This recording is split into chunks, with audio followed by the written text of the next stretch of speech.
Book Land. My name is George Serrano, aka The Don, and if you're listening to this, that can only be one reason, and that's for a brand new episode of the Major Issues Podcast, brought to you by ComicBook Clique. And as you know, I am never alone. Sir, please introduce yourself. I am Dan, the Comic Book Man, ladies and gentlemen. Dan, the Comic Man, has returned, and that's because the immortal Iron Fist has returned for a second season on Netflix, and we are here to talk all about it. Before we get into the nitty-gritty, how the hell are you, Dan? I'm doing good. I'm having some fun. I actually was enjoying this little binge. Yeah, it wasn't as like long and tedious as Amazing Spider-Man 2 or Spider-Man 3. It definitely wasn't that much of a slog this time around. I'm surprised people were able to put their PS4s down to even watch this show, because Marvel's been killing it between Marvel Netflix and the PlayStation 4 Spider-Man release. They are all over. Captain Marvel named, you know? Yeah, I heard that there was a trailer that was played on like Good Morning America. I haven't watched any. Tomorrow. It's tomorrow. It's tomorrow. Yeah. I'm not gonna watch it. I'm just gonna wait for the movie to come out. Yeah, by the time this is out, it will have already been out. But I hope you guys liked it. It's probably gonna be amazing. It's MCU. It's great. It's good stuff. Marvel just winning. The DC losing. Well, the DC app universe launched. Yogi was saying how it was good and stuff. So I'm one of the early subscribers, only because I knew I was gonna get it anyway, and they offered some free months up front. A lot of people saying that the money they wanted is a lot, but if you end up joining eventually, you're gonna end up paying that amount anyway. So I joined from the get, and I got 3 months free. So that's awesome. Yeah, so that's how it works. It's a little bit handicapped right now because it only seems to work on my phone and not on my Xbox, which is where I use the majority of my stuff. So that's a little bit like I can use it on my tablet. I can use it on a Roku. I believe Yogi says that's how he uses it. So it's available. It doesn't have all the comics in the world. They have a good couple runs, a good couple issues. My idea of it is, for people who don't read comics at all, if you have this app to watch, let's say Batman the Animated Series, or you have this app to watch Mask of the Phantasm. I'm naming a lot of Batman stuff because it was Batman Day this last weekend coming up. Batman Day. Yeah, but then you could probably whet your appetite with a little bit of comics, and then eventually want to buy comics. So I can see them putting some stuff up, but not all the stuff, because they do want you to go back and buy those trade paperbacks. They do want you to go. They want to hook you. And then once they hook you, go out so they there figure and they'll choose the best ones to hook you, like the ones that the fans like the most, critically acclaimed comics. What I liked is there was like a special menu just for like villains' first appearances. Really? Which was really cool to me. That's good categorizing. Right. So if they do stuff like that, and we've seen a little bit of this with the WWE Network, where they're able to create their own curated content, where they could say, this is just the best of blank. And this is just, the best of this particular artist or writer. And that could really end up being the future of this business, because with so much coming out, sometimes people just want, like for instance, with this show, Iron Fist, if you now have a hunger for more Iron Fist, you'd probably just want what is closest related to this, the show that we just saw, which means you wanted to see maybe the rise of Davos, or maybe the first appearance of Colleen, and so it behooves them. Yeah, especially since this show, I would definitely go back and read some Colleen only type stuff. And so it would behoove them to do that, and so it will get you a little bit more excited, I guess, about the future, the past of comic books, the future of comic books, and just where all these mediums are going. I guess we should, as far as the candor goes, Superman, bro. My God, Superman. I listen. I read articles and I heard people, but then I watched his little Instagram video. Yeah, it doesn't look like he's saying I'm done with Superman. Right, he did. It just looks like he was doing like a funny little teasing I'm about to shoot Man of Steel 2. Like, I don't understand where people are seeing this specific Instagram video and saying, "Oh my God, is he done with Superman? What is going on?" They were saying there was some problems, that they wanted him out for some cameos for different films. They had teased at one point that he would be in Shazam. And we haven't heard anything about Dwayne Johnson being in Shazam. I haven't heard anything about The Rock in Shazam. They've been real quiet about that, considering a trailer just dropped of the movie. When it's somebody like Robert Downey Jr., if he doesn't do that cameo in Incredible Hulk, we have no shared universe, kind of, sort of, right? Like Yeah. you have to be willing to take those. Like we know we know cameos. Suicide Squad is a shared universe because Batman, especially Ben Affleck, Right. made a cameo in there. And the Flash, you know, as well. and they made talks about Superman coming down into the White House and all that. Like it's all shared universe. So And you saw the Flash arrests Captain Boomerang.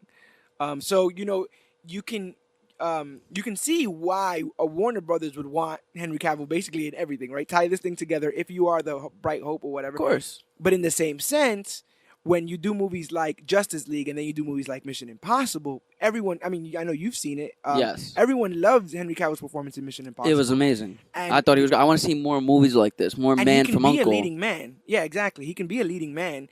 But his time is only so much, and if he spends that time doing DC stuff, I can see his management being like, bro, like, Yeah, that's you only why got all time these for one of these these movies. guys signed in for Marvel. They all signed in for 12 picture deals, and that's it. And Right. they've been being real smart about their level of cameos. In the same sense, though, you see somebody like Chris Evans does all the cameos, all the movies, and then he might do a side project, like a cheaper budget film or more of an indie film. Yeah, like Snowpiercer. He was doing Snowpiercer in between doing Winter Soldier and the next Avengers. And people like Scarlett Johansson don't stop working, so Yeah.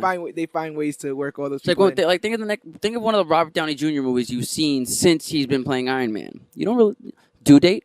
Yeah, That's all that's in my head that I can think of Robert Downey Jr. doing a movie that's not Iron Man. Well, that's the thing, Man of Steel was the first movie in the DCEU verse, right? Was And it supposed to be Green Lantern? It was supposed to be Green Lantern, yeah. But I mean, look at how much they did with the Dark Knight. So that shifted all the attention over to that side. While Green Lantern was going on, we already had Batman Begins. So shifts the attention that way. And then Superman's supposed to be the first, but I think they want him to be also like how Robert Downey Jr. was, where he was the first, and he also was the connective tissue of everything. But RDJ, people weren't knocking down his door in 2008, not like they are now. Marvel took a chance and kind of got him for the cheap because of his situation. Whereas Henry Cavill is a commodity, you can't downplay him.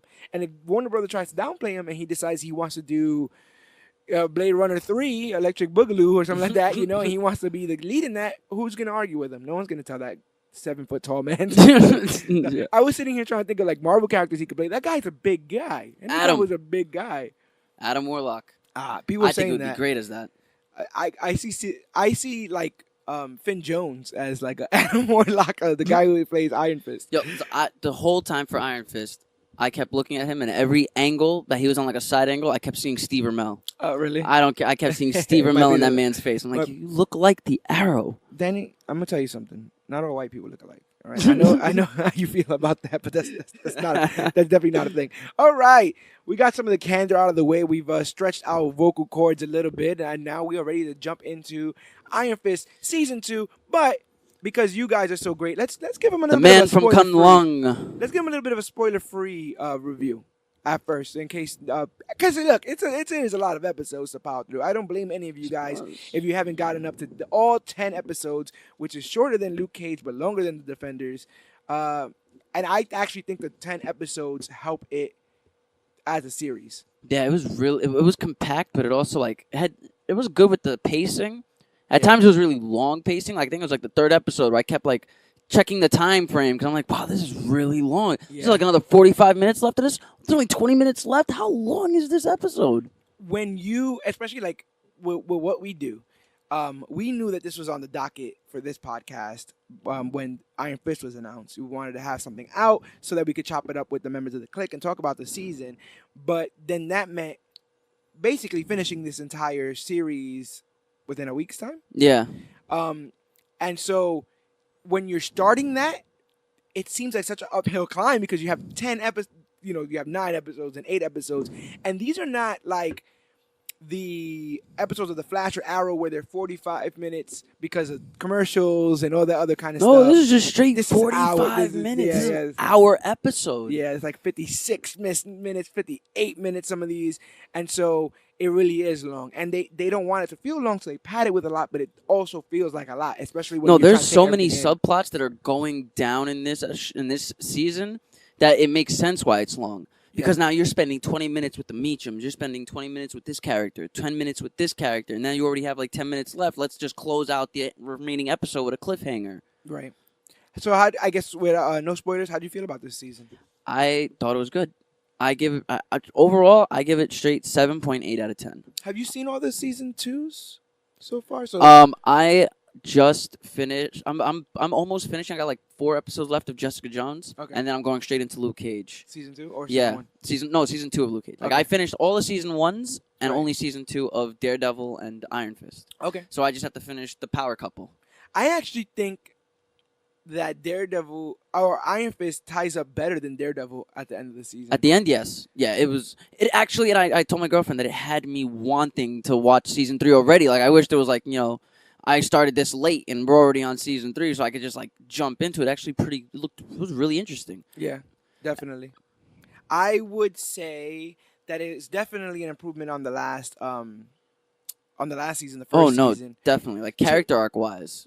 Big improvement. To the point that at one point, I don't know why my Netflix did this, but I was watching the last episode, and the last episode ends with a pretty big moment.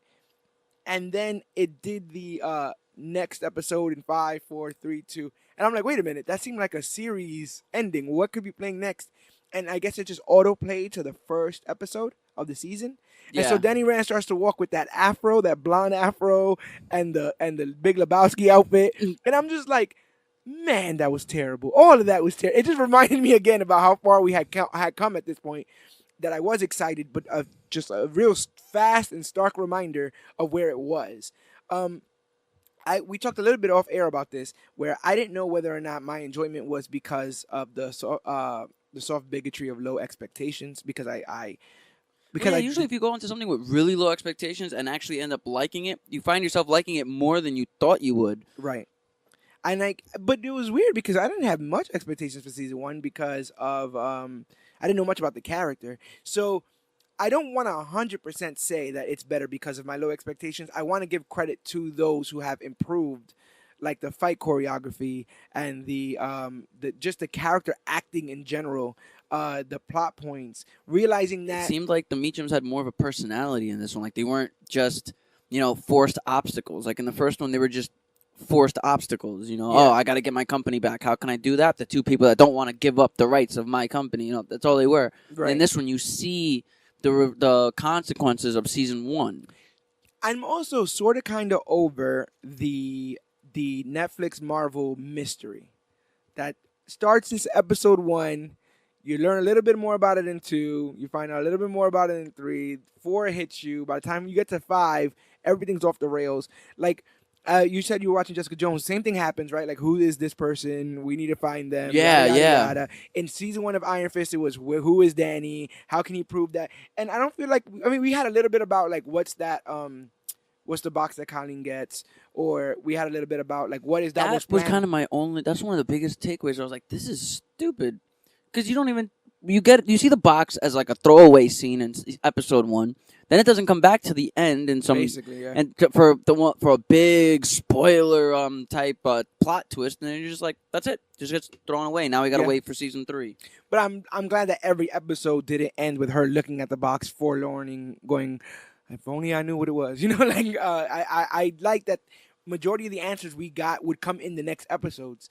I think they were looking for some guy named Frank Choi or something like that for like 2 episodes, and then for the rest of the show you don't hear about him again. And I'm just like, then they bring him back. I'm supposed to remember who he is.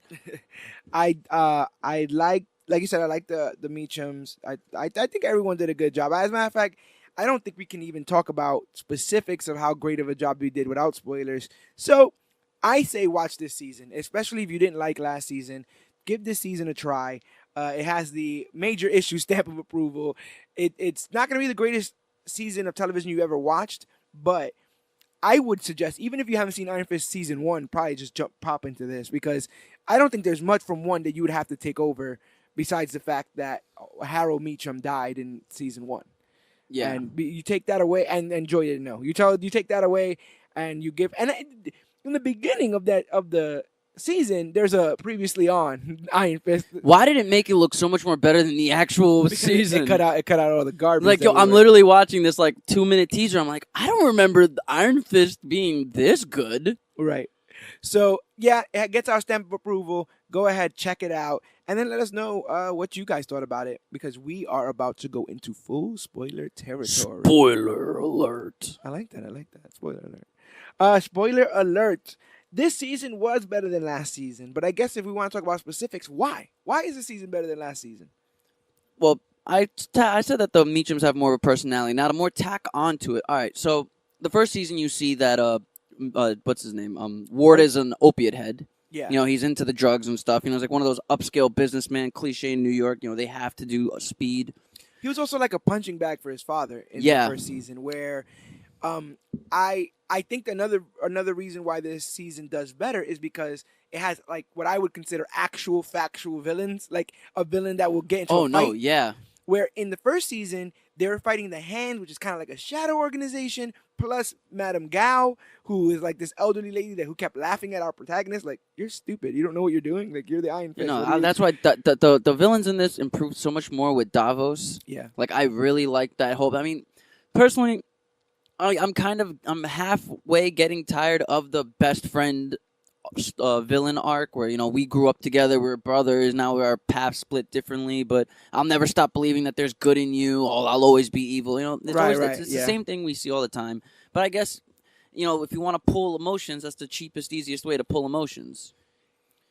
You speak to that, so I think we should talk about that a little bit. There's kind of a trope, right, going on throughout the Marvel Universe that they have been, it's a criticism lobbied against stuff that happens in the MCU. That is kind of true, but depending on how serious you take the trope, you know, it will change your enjoyment of it. But it's this idea that the villains are just the analog of the heroes, the same exact powers, same exact stuff, and they're just gonna. And so, while it does happen a lot, and it didn't happen in season 1, but it's happening now in season 2. And then, you know, you get Diamondback and Luke Cage in season 1, stuff like that. I don't think Daredevil has fought his equal. I think he'll get that when you get to Bullseye and stuff like that. You'll find somebody who's raised by Hell's Kitchen and I'm here to defend it or whatever. But in this, it serves the utility that it's supposed to serve in the MCU, which is to say that not everybody given this will do the right thing.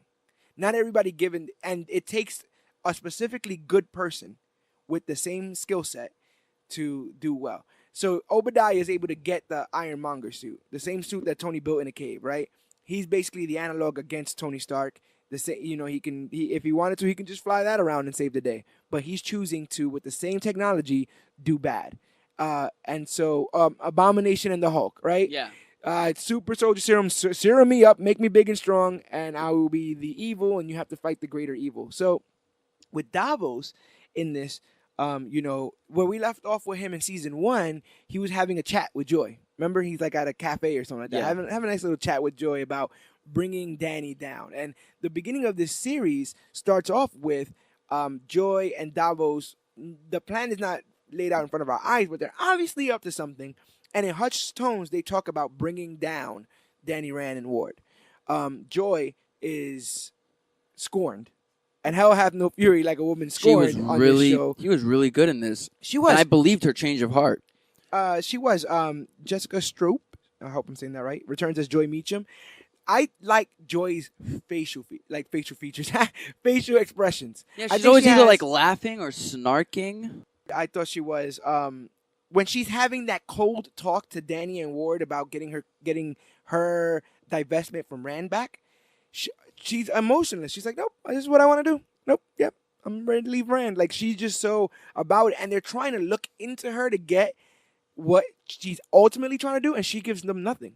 And I thought that was a really good portrayal of that. Now, I don't 100% think that her axe to grind was that. I mean, listen, being lied to is not fun. And when it has to do with family members and when it has to do with people that you think are close to you and could fight in you. Well, she was acting a little selfish. I mean, yeah, I get why she's mad, but Ward also was doing it to protect her. I mean, like, listen, you don't want to do what I'm doing, okay? You You don't want this. You don't want this image of your father. And when you remember season 1, Ward and Harold had such a twisted relationship as father and son.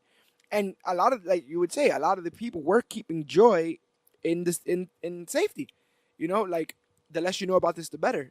About this secret ninja organization that your dad is in debt to, the less you know about that, the better. Which is even more comparisons that I like to throw with Arrow and Iron Fist, because I see a lot of Arrow in Iron Fist, and that's another one. Malcolm Merlin, Mr. Meacham. I see a lot of similarities, but yeah. Finn Jones returns as Danny Rand, and I think that he's a lot less mopey. He's a lot less conflicted. He doesn't always do what's the right thing or maybe the smart thing, but he stopped asking people what he should do. I feel like in season 1, he was asking everybody, "But what do you think I should do? Like, what are you? I mean, I need some help."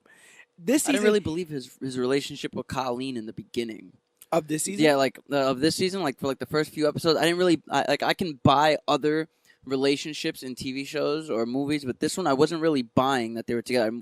It felt more like they were just acting like this is what couples act like together. These are the conversations couples have and together. it also seems like Colleen is sort of kind of just tolerating. Yes. Danny Rand? She even makes a mention of it, where she's like, like, I wanted to tell you that this has been pissing me off for like 2 episodes, but I think this is what love is, so let me keep my mouth shut. Right. No, I get that feeling too, and I wonder if that's just lack of chemistry among them. But getting real back to the Meachams just for a second, because of what you just said, I think that Joy and Ward have tremendous chemistry. Yes. I think considering that these two actors are not related, and I know it would seemingly be easy just to play brother and sister, but the pain, they have that conversation where near the end of the show, right, where they finally get to like no, before then, when Joy tells Ward, "You need to stop treating me as an analog to mom," or something like that. You need to stop acting like I'm the mom. That was before he goes off the wagon and gets drunk. Yeah. I think that might push. I think that was because she said she didn't want nothing to do with them, and that's where he's like, "Oh, you said you didn't want nothing to do with me. Well, now I need your help.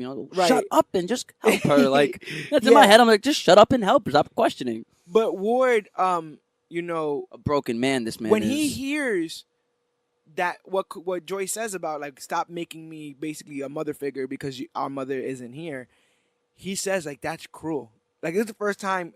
That man seems unfazed by a lot of what's going on. Obviously not, because he's constantly drinking and taking opiates. But in that moment, you felt a pain that only somebody who is related to you can give you. Yeah. And it made me sympathetic for Ward, who's a straight-up sympathetic character. I started feeling... I felt truly sympathetic for him when he wanted to be a father, and the girl told him no. Oh yeah, at the end of he joins that AA. That hurt me. I was just like, yo, like it's not like he's over here doing bad things. He's in AA or NA every day. He fell off the wagon one time, and he's not doing it anymore. Well, he's literally saying, I want to be in this kid's life, and you're telling him no. But check this out though. There's actually a nice parallel thing going on there that I didn't notice until you mentioned it, but. He does the AA stuff, Narcotics Anonymous, and he's screwing his sponsor, which he probably shouldn't be doing. With the worst sponsor ever. Yeah, he probably shouldn't be doing. And then she decides not to be his sponsor so that they can partake in a relationship. She rightly deduces that he has probably an unhealthy fixation on his relationship with his sister. Not in that kind of way, but you understand what I'm saying? Like, he takes everything that Joy says and does way too seriously. Like it'll destroy him like it did. It makes and breaks his life, basically, how his sister feels about him. And so she rightly deduces that. Ward gets drunk, falls off the wagon, is a complete jerk to her, and then when he goes to, I guess, to apologize or just go to one of the meetings, he overhears her tell a story without naming him, saying that, like, I got with this guy and I'm basically pregnant now. And so he mans up, decides to take responsibility for his actions. He has this beautiful speech. I have it right down here in one of my favorite moments. I put Ward shares in the NA meeting. And he basically talks about how he's never really been a complete person because he's always just tried to be who everyone wants him to be. That final NA speech was... really, it was a crowning moment. It was probably the most vulnerable any character had been up until that point. Because he didn't want to make a speech. And it was shown in the first episode when it showed, oh, he's in NA now. He doesn't want to give a speech, you know? And Joy says, like, when he's talking to Joy about it, Joy's like, you already messed it up. Like, come on. Like, go back and fix it. And he tries to, and he's not able to, right? It's this idea that the sins of his past are the sins of his future. Like, if you are a junkie, you're meant to be a junkie, going to be a junkie. And I don't want to have to babysit 2 babies. I don't want to have to carry you and carry this child, your child. All that comes with it. All the lies, all the, betrayal and that stuff what that addiction causes and brings. She just has no trust in him. That's the problem. That's the thing. Now she doesn't trust him. She doesn't trust him to change or redeem himself, which is something he accuses her and of. He's been fighting this whole episode to change and redeem. Not episode. This whole season to change and redeem himself. He doesn't want to be who his father was. He doesn't want to be that same man that watched over his father. Like, yeah, give the guy a chance to change. He was legitimately accused of that. He accused her of not wanting to see her change, something like that. But in the same sense, like you said before, we have Danny, who believes, even after all the murders, that Davos can change. So in the same sense that you have somebody like Ward who would die for a second chance, Danny's giving those second chances out to various people, even people like Joy. He never gave her crap in this season from the beginning. Oh, not at all. That was I kind of noticed that she was trying to like destroy his whole life, and he's just not even like batting an eye at her. In the beginning, when she tries to get her divestment back, Ward is like, "We're getting lawyers into this. We're doing it." Danny's like, "Where do I sign? Here, if this is what makes you whole, then this is what I'm willing to do." Where a lot of life don't work that way. A lot of times when you're scorned, you label people and that's what they will be, and you move forward. And in this, we saw how damaging that could be, because once Joy is betrayed by Danny, she labels Danny as somebody who is a hurtful person, a bad person. Yeah, but it seemed like it was easier for her to forgive him than it was for her to forgive Ward. I think she was genuinely touched by Danny's ability to not be an obstacle in her way. That he honestly did want the best for her. And almost in that moment, there's a moment where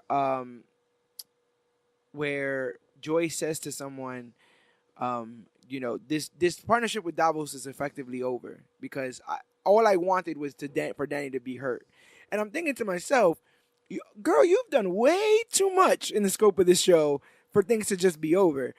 You're either going to die because you're going to try to stop things before they can stop, or you're going to be seriously injured. And which I was really surprised that she didn't, because I really thought they were going to pull that out of me. Like, I was there with my mouth open, like, holy crap, are they about to kill Joy right now? But she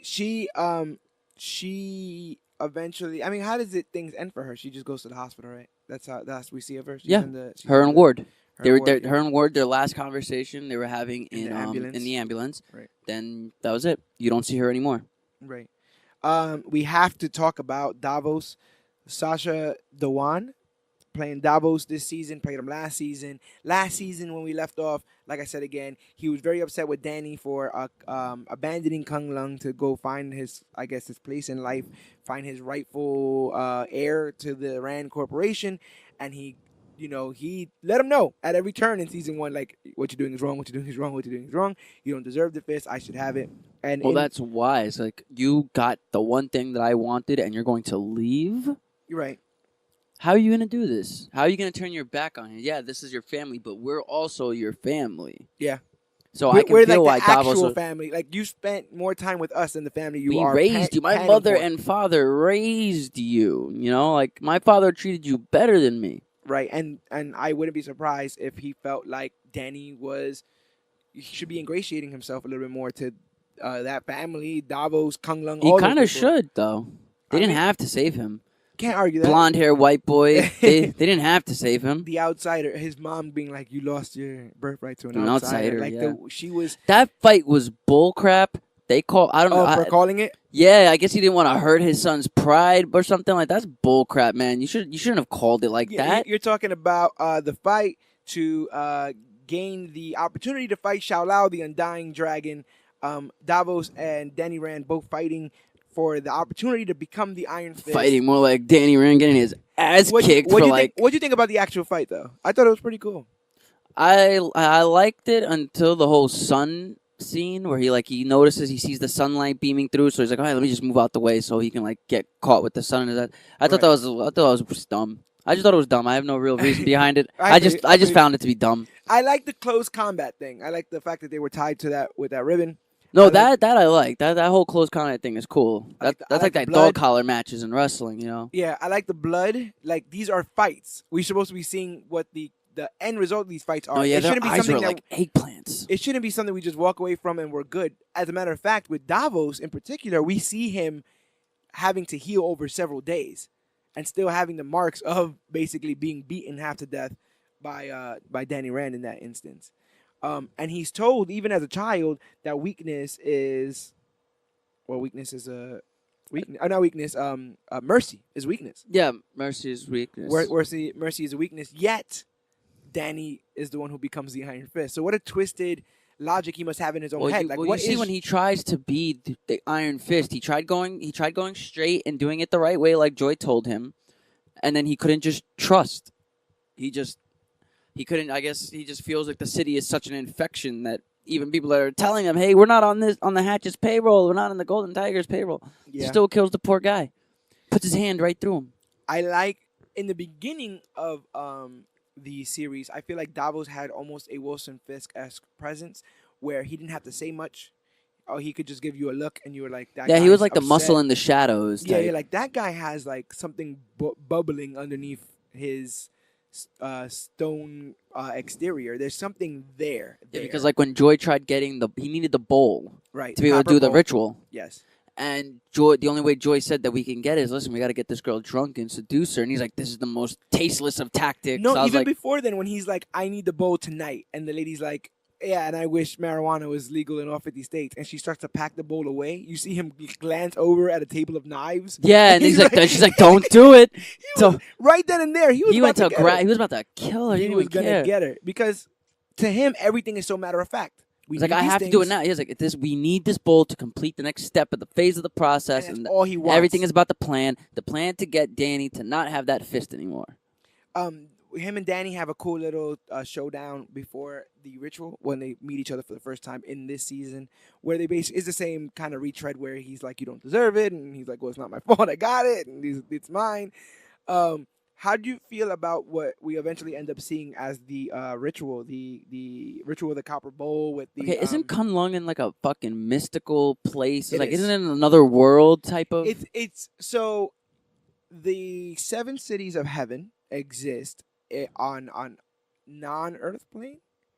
Every 88 years, each city is able to materialize on the Earth, but they hold a tournament every 88 years to find out which city is going to be champion, and that champion city gets to appear every 10 years. So how do they get? So the belief is that Kunlun isn't gone; it's just relocating until it appears again. So how the hell do they get the Iron Fist body, that dead coffin casket? That would be, I guess, from a previous Iron Fist, but. That's also kind of cool. This idea that there's been multiple. You know, we spoke about. They speak about the first woman to hold it, which we'll get into. They speak about Orson Randall, who has ties to the comics, and he was an Iron Fist. And then Orson Randall cannot be the guy in the casket because Orson Randall supposedly is the guy who sent the casket. So there's another Iron Fist there. But with Davos, you get this whole idea that. If you just cut the Shaolao emblem tattoo thing off of a body and you add some blood to it. Yeah, I think you have to add like a piece of the current holder of the Iron Fist. He needs like a piece of his tattoo and some of his blood. Yeah, some blood, fire, and then you use that solution to ink, and there's some sort of transfer of chi. How do you think about like the old school Yakuza tattoo? I thought it was cool. Yeah. I thought the whole ritual thing was pretty dope. That all it takes is a ritual and a transfer of chi. It's like, I mean, it gives more like, it helps me understand Iron Fist power more than it's a mantled costume. Like the name is the Iron Fist. Danny Rand is like Black Panther almost. Yeah, like how it almost is with Black Panther, where the only way he gets his like real powers is from the purple stuff. Thing, yeah. So I kind of like all that. So it makes more sense that Davos' symbol is a tattoo, whereas Danny's is a scar, a perfectly a perfectly designed logo scar. Wait, that's a scar? Yeah, because he fights Xiao Lao, the Undying Dragon, and he plunges his hand into his heart to get the Iron Fist. And then in season 1, he's like on the floor, and they roll him over. Oh yeah, and it he was has burnt. this- It was and engraved he has into. I it in- remember. So it's like the tattoo thing makes a little bit more sense. Yeah, I yeah. get the tattoo thing. And Davos The was steel serpent. Yeah, it was exactly. He is called the Steel Serpent in the comics, and so his tattoo represents a serpent, just like in the comics. It has no wings, unlike Danny's, who has those big Iron Fist. Yeah, I like it, and I like that it was on his back. Right. I really like that. Like, so that little shot, so where you see him like cringe, like standing up, exercising his like shoulders. Yeah. So it looked really cool. Yeah, and it looked painful, which is something that we know that they're capable of withstanding tremendous amounts of pain because of their training in Kung Lung. So I thought that was pretty cool too. And I like that they had different color fists. Yes. And I wrote that down because Danny's fist was yellow. And if true. you look at the meaning of yellow, it means freshness, happiness, positivity, clarity, energy, optimism, enlightenment, basically stuff that Danny Rand stands he on. represents, yeah. Intellect, loyalty, honor, joy, all of that. Meacham. You know, and Davos's fist was red, and you know, red is usually the color. It usually refers to extreme, violence, rage, danger, anger. Our ancestors saw red as the color of fire, blood, energy, primal life forces. Right. And spoiler for anybody that hasn't seen, Colleen becomes the Iron Fist that we see, and hers was a glowing, vibrant white. Yeah, it was. And it was beautiful. And I had to look it up, and white means and white is inherently a positive color. I mean, it's associated with a purity, innocence, goodness, safety, brilliance, understanding, faith, beginning, spirituality, possibilities, serenity, protection. And subliminally, these colors invoke those emotions. When you see them, when you see that red, it's almost like the red lightsaber, right? It's crackling. Yeah, it's like, angry, exactly. When you see Davos's fist is red, you already know that stands for rage and danger and anger. You see Colleen, and she's purity and vigilant, and she's that's how it is. It goes with their character personalities. And I like that. Yeah, that was pretty cool. This stuff is not on purpose, people. These people's fist is these colors for a reason. It's not on purpose. It's all connected. But with Davos, and like you said, with the rage and anger, that's why I don't have a problem with him being the enemy of Iron Fist, just being a guy with Iron Fist, because a big criticism I had for the character in season 1, and I feel like a lot of people had for the character in general, was that he was too emotional. I remember thinking, you say the whole thing about Stephen Amell and Arrow. I remember watching season 1 of Arrow and feeling like this guy has so much going on because he's so stoic, he's so quiet, and you can almost see the wheels turning in his head. And he's not telling you what he's thinking. He's just thinking it, as I would expect somebody who's been away and not had the ability to tell people what he was thinking. And so I assumed that Danny would be the same. But Danny was like all emotional and getting tricked left and right. And you lied to me, and a lot of that in season 1. And so we took him as the emotional Iron Fist.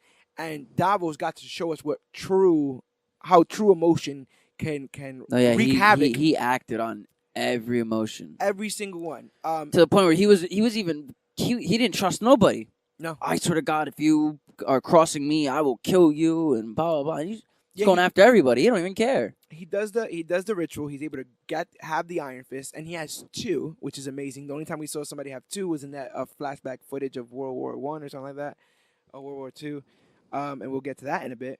But we see him with 2 fists. One of my favorite moments that I have here is when what I call Davos's joyride with the Iron Fist, when he goes to that club for the first time. That was cool. He punches the dude right into the wall. And that's the thing. Caves his whole chest. In this series, sometimes it's done by Danny and sometimes it's done by Davos, but they show us the fist in use. We would question ourselves, like, what would happen if you punch somebody in the face with the fist? What would happen if you punch somebody in the chest with the fist? In this, we hear like, his head is caved in because he got pushed by the Iron Fist into the wall. His spine got like 13 destroyed. Broken ribs, like every rib is broken. Right. There's a scene at one point. Somebody is trying to fend off Davos in the kitchen of the one that didn't like center. Danny through the whole season. I remember because the whole time I'm like, I just want to see these 2 fight. But Davos punches his head off, which was like something that you would think every Iron Fist would just be like, you know what, and it'd be over. you see him blinded by this birthright thing. This is my birthright. This is my birthright. Which goes back to, I think it's something he's trying to like. I think it's really more of a trying to impress the memory of his dead mother. Because like you see, he was always fighting for his mother's approval. Right, and there was that kind of tear-jerking moment where he's like, "And when I come back and I have done the things I've done, maybe you'll be able to say the things that you, as a mother, would want to say or can't say." And the way she walks to the door and she's just like, "Nope, I gotta be a hard ass because that's what we do out here. Yeah, that's how we are. We show no emotion. Attack like the Falcon." Quick and with no mercy. And you see that when Davos is able to get a layer and stuff like that, that it's bare minimum. Like he says himself, only the essentials. Like he really believes that he doesn't need much to be happy. Or really all he wants is the Iron Fist and dominion over the Iron Fist, which kind of is dominion over everybody else because once you have the Iron Fist, unless, somebody's going to come and take it from you. He single-handedly inadvertently ended a triad war, a 40-year triad war. How do you come in and be like, you know what? Enemy of my enemy is my friend. I think we got to do this together. Let's take this guy down. But then you saw the slippery slope, and I'm glad that they showed the slippery slope here because people ask the question all the time, like, why doesn't Batman kill? And you see Davos at first is killing like legit top ranking triad members. Like he's walking into triad warehouses and taking out the entire hatchets, taking out entire golden tigers. But towards the end, it seemed like he was willing to do that to jaywalkers. Like he was willing to do that. He was starting to call the city like a poison. You got to take out everybody. Everybody's poison. Toward one of the guys, but one of the people in his own group says, "Yo, he wasn't even on any of the payrolls. He was telling you the truth. Man, you messed up." And what does he do? Fucking kills him. Yeah, you do not get questioned. Oh, no, he didn't kill him. One of the guys in his group just stabs him from the back with his neck. Yeah, they do not. Right into his neck. They don't question that. There's times where someone has answered Davos in a certain way or insinuated something towards him, and his lip would start to quiver. Like he would start to. He's feeling disrespected. You can start to see the rage building up in him, which I thought was really good. Like it's not easy to play that, and I thought he did really well. He was a really good, menacing, angry, rageful person, and because he believed that this was scorned his, himself. This was his. There's also, they play with this idea in Luke Cage, but this idea that if you guys are all criminals. If I had my finger on the trigger, I could end all this. But then what? And what's kind of cool is the Hand is seemingly defeated in Defenders, right? Mm-hmm. They blow up Midland Circle. Hand's defeated. Daredevil is seemingly killed and axes Iron Fist to uphold the mantle, protect his city. Once the Hand is seemingly eradicated, which is not, how comics go. Once the Hand is seemingly eradicated, the Iron Fist has no job because the Iron Fist's job is to eradicate the Hand. Which what became one of my biggest hatreds of this season was the first 3 episodes. It's like the next 3 episodes after the first episode, they would start with Danny coming in from action. Yeah. Always have Danny talk about him being him going out and being the Iron Fist. It's like, I want to see this. Yeah. He brings Colleen to his seemingly training rooms. Like every time I can't find a criminal and I feel the fist calling, I punch this wall. And it's like, my guy, I would love to see you come in here, start hitting a wall with, softly, and then start going raging and raging and raging. I would love to see these because this would help me with a character arc for you. Now I can see, okay, the fist is taking over. No, you're just telling Colleen after a cage match, I feel it every day. The fist telling me to do this. I feel the fist and I want it back and blah, blah, blah. Right. But I want to see you, have these little crises. I want to see you try look for people to fight. I want to see you beat up a guy that you thought is a criminal and he's not actually a criminal. The only touchstone we got was the first scene where he does that he prevents an armored robbery. And then that's it. I did like him punching the first half of the truck off. Oh, yeah, because I'm the whole time... punched the engine block out or something like that. That was great because the whole time I'm watching, I'm like, great, he's going to do what they all do, and he's just going to punch the gate, he's going to punch the motor, they always punch the face of the truck, he steps out the way and punches the whole side off, and I'm like, holy crap, yeah, that is dope. We needed to see more of that. So we're seeing the fist getting used on moving vehicles, we see the fist getting used on inanimate objects, we see the fist getting used on people when Davos is doing it. You know who uses the fist right and doesn't even have an actual iron fist? Well, I mean, technically, they do have an iron fist. And that's old Misty. Let's talk about Misty Knight. Misty Knight returns. She picked up the pacing of the show for me. Simone Missick returns as Misty Knight. I think she's doing her due diligence of Claire Temple, where we need some connective tissue, and Yeah, Claire. but she's also doing a good job as like just a cop in general. Like I found her doing really good job in police work more than in the first season of Luke Cage. She is genuinely engaging. When I Really, see she her on really the is. screen, I Yeah. smile. I'm ready for whatever she's gonna bring, and she always brings it. There are several moments where you would figure someone in her shoes would be like moping or feeling sorry for herself or feeling Like out when of she power. got thrown into, like when she got kidnapped by Alice Eve's character in like the yeah. last episode. What does she do? She busts down the wall with her bionic arm. She does the Kill Bill. Yeah, and you see her like Kill ripping Bill, bricks off. I'm like, yeah. that's awesome. And what I found really endearing and just like downright just like joyous moments was like her and Colleen together. Yeah. Like I found those to be genuinely just really endearing scenes. I know you didn't see Luke Cage season 2, so I'll have to give you a little bit of spoiler on that. But there's a scene where in Defenders, Simone or Missy Knight's arm gets cut off by, I think, Bakudo. And so there's a scene of her with Colleen drinking like in a bar. And Colleen's like, you got to stop feeling sorry for yourself. Like, eventually you're going to have to, like, get up and just do things again. And she's like, yeah, it's hard, yada, yada, yada. And then, like, some drunk guy shows up trying to hit on them both. And, I think, like, calls Misty out of her name and, like, pushes her down. And she falls down. And she's handicapped. She only got one arm, right? So she looked up at Colleen, and Colleen just takes a swig of the beer. Like, what are you going to do? Like, instead of babying her in that moment, babying Misty in that moment, she's looking at her going, you're better than this. Get up and do something about it. And Misty does. And we see that in this show, even when Colleen wants to, like, have a oh, woe is me moment, Misty's like, no, let's get up. You saying you don't want to do this crime fighting stuff, but it seems like you really want to do this crime fighting stuff. I hope she becomes a cop, because I would love to see them too. Though that little throwaway joke that they did, what was it, Night and Wing? Yeah, Night that kind of little that little joke kind of made me roll my eyes. Now that I think of it, it's kind of, I'm sitting here kind of like smiling at it because it's pretty funny. But in that moment, she's like, Night and Wing. I'm like, ugh. Yeah. There we go. The two are a duo in the comics. They are known as the Daughters of the Dragon. So they're kind of like a tandem, buddy cop roadshow kind of deal. I would read a Colleen and Misty comic. And Wing and Night. At one point, they say something like, this is like the most intimate I've ever, like, this is the greatest relationship I've ever had, or something like that. Like, yeah. She looks at her. She's like, I know we don't know each other, but this is the closest relationship I've ever had. I'm like, wow, that's pretty funny, because I could see how that's pretty real. Yeah. You can have like these moments where it's like, this is the most I've ever opened up to anybody, and I don't even know you. Like, I like Misty. What I like about Misty is that Misty represents the realism of, like, the police force and FBI. But in the same sense, there's a lot of times where she appears and the situation is way bigger than the FBI or the police, and she seems to, like, know that. There's a point where she's like, like, hands up or whatever, and, like, no one's listening to her. And she's like, I am the NYPD. I will shoot you. She, like, verbally said things to the kids. Yeah, so it's a group of kids. Yeah, she's like, what are y'all doing? And even with Colleen and Danny, when we first see her, she parks, right? And she's like, hey, guys, what's going on? You guys just going to walk past me? She's like, I want to talk to you guys about something. And then they're like, oh, yeah, blah, blah, blah. And she opens the door. She's like, it's not a request.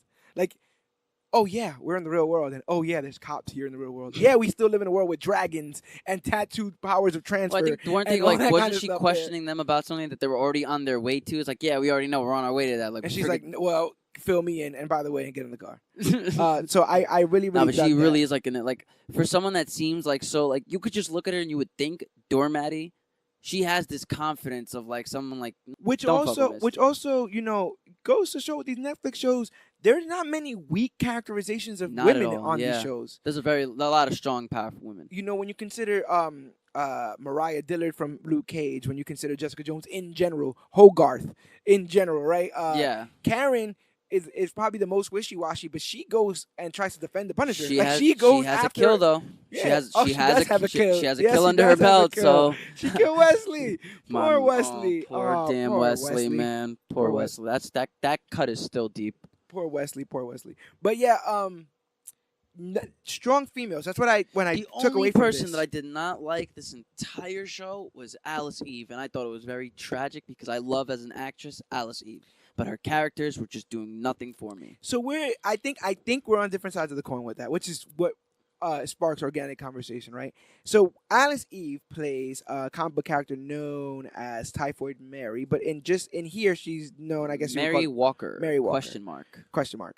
So she when we first see her, she seems to be like a small town girl just out in New York, yada yada, and then we find out through, I guess, post-it notes and stuff like that she has this dissociative identity disorder, which is like schizophrenia, but if you didn't know you had it, and if you couldn't maintain the memories, I'm assuming, right? Yeah, like she don't remember anything Walker does. Walker doesn't remember anything Mary does, so they got to leave each other like notes. Right.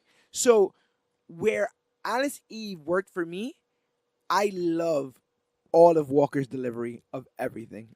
See, that's the only thing I didn't really like about the direction that they had behind her. I felt like it was just too monotone. Like there's monotone, and then there's too robotic. I feel you, but it reminded me of the Batman animated series, Mr. Freeze. How he's just like there's no emotion. For but that's the thing, is it's an animated series, so you expect somebody to be animated to be actually animated. Right. So I'm just saying that there was one. I think one of the first, when she first became Walker, and she was just sitting there saying her lines and just this one little tone, just like this, and blah blah blah. And I just didn't like. I thought that her as an actress is great. Yeah. I wanted that direction to be a little bit better, so I'm not even gonna blame Alice Eve. I'm gonna blame the direction on that, because I understand monotone. Yeah. I like monotone. Look at Audrey Plaza. Yeah. Audrey Plaza does great monotone. This was just too robotic. This is like you were literally telling him, I need you to speak and spell. I need you to sound like a speak and spell. But I would defend the monotone nature, because if you consider that Walker was somebody, a personality literally brought out because of survival instincts. She was a POW, and did you see where she was a POW at? Sokovia. That was Screw Sokovia. If they're doing that to our brave men and women, then Ultron should have dropped that city when he had a chance and tear up the Sokovia Accords, because people like Mary Walker can't do her damn job without becoming a POW. And they killed her people in front of her. Raped.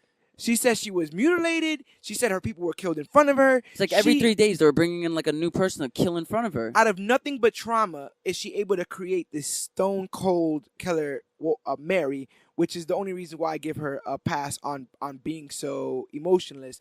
But I thought when she was getting down to the action, but when Walker was doing the action, that was entertaining as hell. But you didn't think the first conversation with Walker was entertaining, when she's sitting there and Davos and Joy go over there like, what the hell's going on? Why does Danny have these photos? That was the first time that's when I didn't like her. It wasn't until it started progressing that they started keeping on Walker. Like they stood away from Mary and they started going on Walker, so I started getting used to the way she sounds. Yeah. And it started progressively getting just better. But her first conversation where she was just like, I didn't do it. I told you I didn't send those letters. I dug it. I guess because I felt the same thing with the Davos situation, where I can see that she's at this level, because if she goes any higher, because at one point Davos threatens her with something, and she pulls out these humongous blades from the comics, basically, and he's gonna. And I'm just like, who is this woman, and how is she related to the other woman? No, but she was the only one she was the only person that was being able to keep up with Davos as far as combat goes. But she also had a code of honor, right? Yeah. Because she was like, she didn't do anything. Like Walker didn't do any of the killing or any of the the odd jobs that she would do. It was just she had a job to do. That was just it. A job to do. At one point, she's like, "You want some advice, Joy?" Like she's giving people advice. She goes, "You want some advice?" Davos not the kind of guy you just talk down.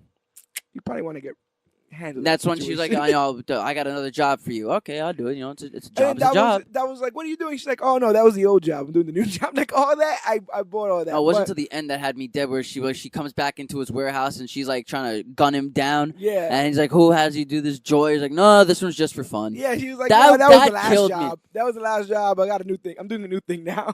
That was great. When she's like, oh no, I'm just killing you for fun. Okay, now you got me. This is fun. She's playing, like I said, the character Typhoid Mary. And in the comics, Typhoid Mary has 3 personalities. And they alluded to that in this show. Yeah, they said that where none of them even knew, or where both of them didn't know how they got out of that concentration camp style thing. Right. So Mary thinks that her alter I was gonna say ego, but that's not that would be insensitive. Her alter personality, Walker, helped her out of that very very tough situation, and a lot of people thought that she created Walker to do just exactly that. But apparently, there's a third alter that was able to get her out of there. And if you remember, she was basically around cinders when they found her. She was covered in blood. The place that she was held captive was burnt down, and there was a bunch of dead people outside. Stuff like that. That excites a Yeah, comic she reader had like no me. idea. Yeah, she had no idea where she was. She's like, I don't know, blah blah blah. Yeah, because that excites a comic reader like me because, to my knowledge, in the comics, Typhoid Mary's three personas are Typhoid or Mary Walker, which is a regular happy-go-lucky So it's not chick. Walker, Mary. It's just It's Mary. Walker.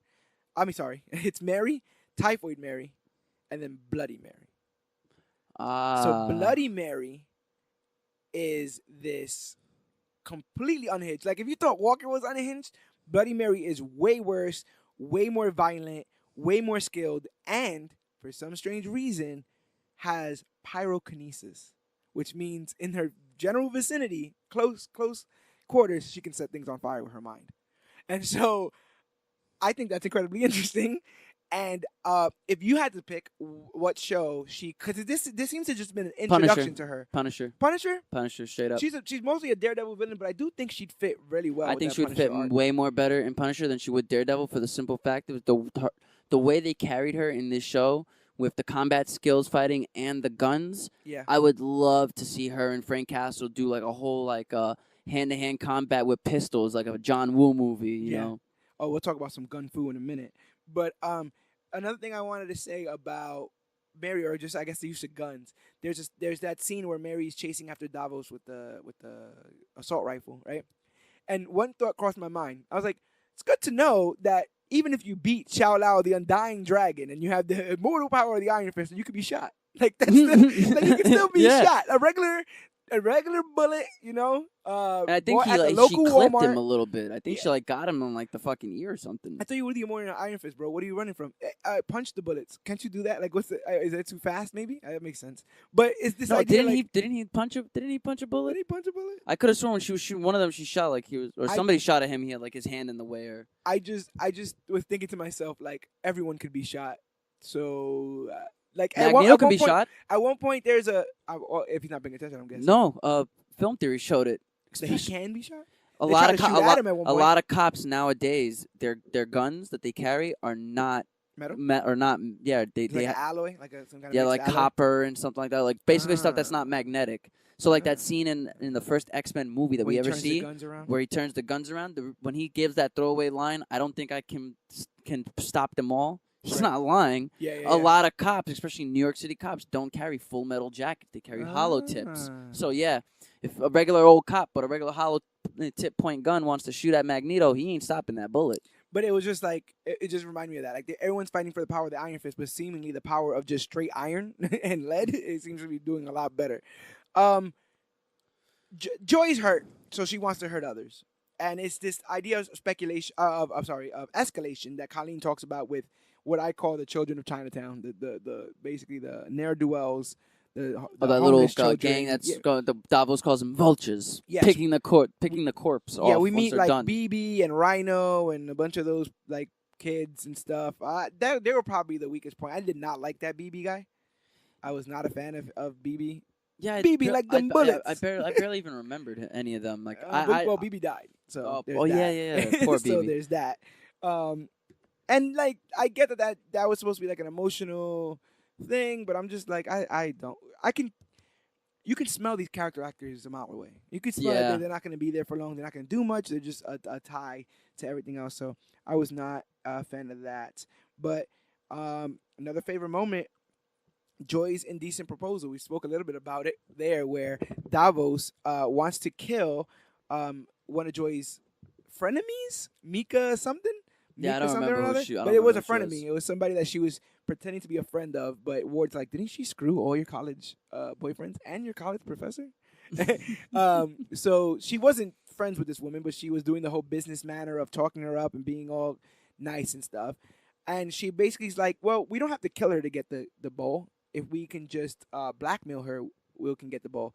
which means all you have to do is have sex with her. She's already drunk. Yeah, she wasn't wants she? to Isn't she date like you. married to a politician? So the last thing she needs is a scandal because he's like actually running. There's like a running thing he's doing. And like you said, he says something like, I find your methods distasteful," something like that. It goes to show you that no problem with killing. Yeah, no, No he don't care problem with about killing. killing. He just doesn't want to lie about sex.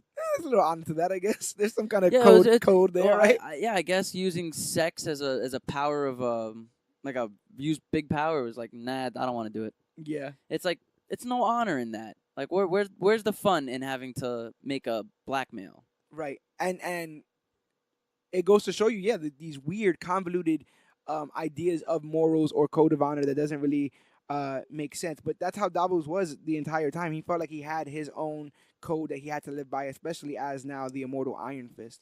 You would think that someone from Kung Lung that studies and trains in like those art of the monk type style ways would know a thing or two about stealing a mantle that doesn't belong to them. You would think that you know what? I don't think I can hold the Iron Fist. This is unhonorable. You know. Yeah. He seems like a man of honor. So That's what I'm saying. Like I felt like Joy had a grudge. Davos has a vendetta. Like he has something he needs to get. Yeah. Out of No. this. Yeah. And so Joy was just hurt, and she was just being petty. Right. She was just like, I'm gonna hurt you guys back. I'm gonna leave the company and buy my own thing. And Davos was purely blinded by the destiny. But absolute power corrupts absolutely. And so when you get that absolute power of the Shao Lao, the Undying, it literally consumes him. It literally makes him. It's like having the symbiote suit. It's like you feel it. It's power. You feel the voice. You hear it. And with the terrible amount of pressure he had at an early age, and the love for a terrible parent, like I was sitting there bugging out. I'm glad that we got to see Lei Kung a little bit. His dad, he's actually the martial arts master of Kung Lung, and everyone who trains in Kung Lung trains under him. And he eventually was even able to train Danny's father, which is not, I don't think, something that they will do in the comics, but which led to the anger from a guy like Davos, because it's like, come on, bro, what are you doing? I'm the son. I deserve all this. But we see, like I said, we see his mom. His mom was not a comic book character, to my knowledge. Davos' mom, but. You gotta have a mom. You gotta have a dad to be around. So at one point, Misty calls in 616 possible persons with powers. 616, Maru 616 is our universe. Oh, shit. Yeah, I was like, oh, I like that. When she said that, I smiled from ear to ear. Every episode this season is named after an Iron Fist comic, which is good because it's telling me that they're doing some kind of homework. The first season, I had no interest in reading about Iron Fist. I had no interest in getting a season 2. Now with season 2, I want to get in season 3, and I want to do the homework. I want to know what's going on. I want to see more Colleen as Iron Fist. I want to see more Colleen and Misty. I want to see Danny do whatever he's supposed to do that time. Yeah, let's talk a little bit about Colleen as a main character. I mean, this shows as much as hers as it is Danny's, and in the beginning, very cool, very just cool, like just cool. Like she knows how to talk to kids. She knows how to talk to adults. She trains with Danny. At one point, she actually trains Danny when Danny has no powers. My favorite Colleen moment in this entire show was literally like 2 seconds. It's when Danny runs into Mary in the middle of the street, and she gets like this little hyperventilating. So he like, let me take you back to my apartment. I'll get you some water because grown adults in New York can't afford water. Apparently, you can't go to the and we just go to grown adults' apartments. Yeah, it's in like, New York let me just take a beautiful red blonde haired girl back to my place. Well, I know I have a girlfriend here that that's probably insecure and is a master of kung fu. Yeah, so that's when he takes him back, and she's just like, oh, Danny, offered to give me some water. He's really nice like that, and she's just like, yeah, just does a little smirk. Yeah, I bursted out laughing. I'm just my like, Colleen moment, hands down, is the dinner party when she's like, "Can we just stop bullshitting? Can we just talk? All of y'all got things to say. You mad because of Danny, and you mad because you think she was people really lying to assertive you." in this She show. was like, she was really assertive, and there was somebody at the table who could have killed her. I mean, and she didn't care. One could argue that maybe she would put up a fight, but in that instance, he seemed I ready think to kill she would. everybody. Listen, she was training Danny in ways that Danny didn't even know how to train. So That's, I think she was really, and she held up her own against Davos in a big way. They were both had the fist. He still had the red, she had the white. They were still both had it. So I think Colleen is the best martial arts master in this They in almost this universe. established that. They're alluding to the fact that she's basically the best martial artist in this universe right now. I So like agree. I think she's supposed to be like the great granddaughter of like some princess. Yeah, something. with the taking of the Iron Fist from Danny by Davos, right? We have another kind of trope, the unarmed hero trope. This is Spider-Man: Homecoming when he gets his suit taken away. This is Iron Man 3 when he gets his suit taken away. This is Winter Soldier, a man without a country. This is let's strip down the hero to the bare minimums and see if, They always there's do still a hero. Dark Knight Rises. He's in Nanda Parbat. Yeah, and I'm not saying not all tropes are bad. Not at all. They serve a purpose, but funny enough, he almost doesn't get it back. Like he's the unarmed hero. No, like he's the Iron Fist for like 2 episodes, and that's like it. And then he eventually asks Colleen to take it. Yeah, but he doesn't want it. He doesn't want it till he feels he deserves it. So, which I kind of find selfish because it's like you're about to give Colleen an Iron Fist just to take it back from her. Right. Like that's what you're basically saying. It's like, babe, can you just hold on to this until I'm ready? It's like I know you're gonna fall in love with its power and everything, and you're gonna have a nice glowing white fist, but just hold on to this until I unselfishly feel I can do it again. I thought they were going to allude to the fact that she couldn't handle it because she was saying things like it's burning inside of me, I can feel it, and I thought she was eventually gonna be like, Danny, can you please take it from me? And he'd take it. I would have liked to see her go villain just for a few. It's too white. Color's white, bro. It's too white. you give me a Colleen villain in season 3, and I'd be like, okay, now let's go. This is fun. I want to see her change her heart go back. But that leads to my second favorite moment with Colleen, which is when Colleen, to Danny and to me, for the first time, someone explained to me why it's important to have your chi balanced. This entire time, everyone's just been talking about, oh, you need to balance your chi. Oh, my chi's not balanced. I don't know. I can't do the fist. Chi's not balanced. And I'm like, what does that mean? I get what it means in the mystical arts of it, but you have to give me something to latch myself to. Dumb it down for people that don't know. Right. And so in this, she says, basically, Davos is going to be the emotional fighter. He's going to gloat. He's going to get angry. All that stuff. You are always angry. You're too angry. You need to remove emotions from this. You need to balance yourself because for every time that you don't, someone's gonna take advantage, like this or like this. And she was like tripping him up and taking those things. Oh yeah, the little cage fight. Yeah, when they were training him, and she was talking crap. She was like, "Yeah, that's why Davos took it from you, right?" And she was showing him that fighting with emotion, there's no utility in it.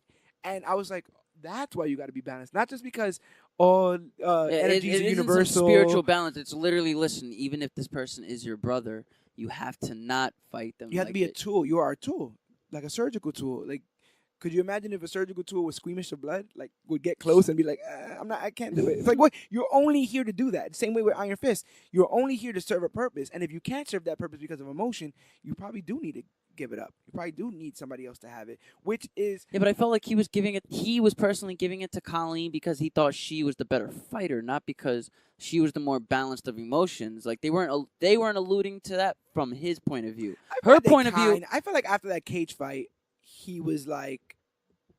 He showed that he might have not been using it 100% as he should. No, that's what he was saying. Like, after the cage fight, before the episode ended, before he asked her to take up the mantle, he was saying, like, this whole time, I've been doing bad. This whole time, I've just been looking for... He said, I've been looking for reasons to use the fist. Right then and there, that's your first red flag. You don't look for a reason to use the fist. You just use the fist because it's the right thing to do. Yeah. So right there, red flag. And then he's like, I need you to hold on to the fist until I feel that I'm ready to hold it. Right there, second red flag. Yeah. If you're going to give up the fist, give up the fist. Right. If you feel you're ready to hold it and do right. Don't give up the fist until you feel you can do it again because Iron Man said, if you're nothing without that suit, then you are nothing. I get what you mean by that because the conversations that he has with Davos is almost like he found a lottery ticket that Davos paid for and dropped. Yeah. And so when Davos is like, oh, you don't deserve to be the Iron Fist, he don't say, yes, I do. He says, but I am. You know what I'm saying? That's what he's not defending himself like that. He's like, you do not deserve to hold that fist. Well, that's just how it works. I guess I have it now, man. I have it, so what do you do about it? 9/10 of the law, my friend. Exactly. So I was kind of a little bit. He really doesn't deserve to hold that fist. Right, but I do think that we'll get there in a second. That season 3 will be his spirit quest or whatever you would consider any warrior having to go through the trials to then get it back. Because at the end, it seemingly he does have it back. But like you mentioned before, it is alluded that Colleen Wing is a descendant of, I'm gonna butcher this, Wu Ao Shi, who's a bearer of the Iron Fist technique.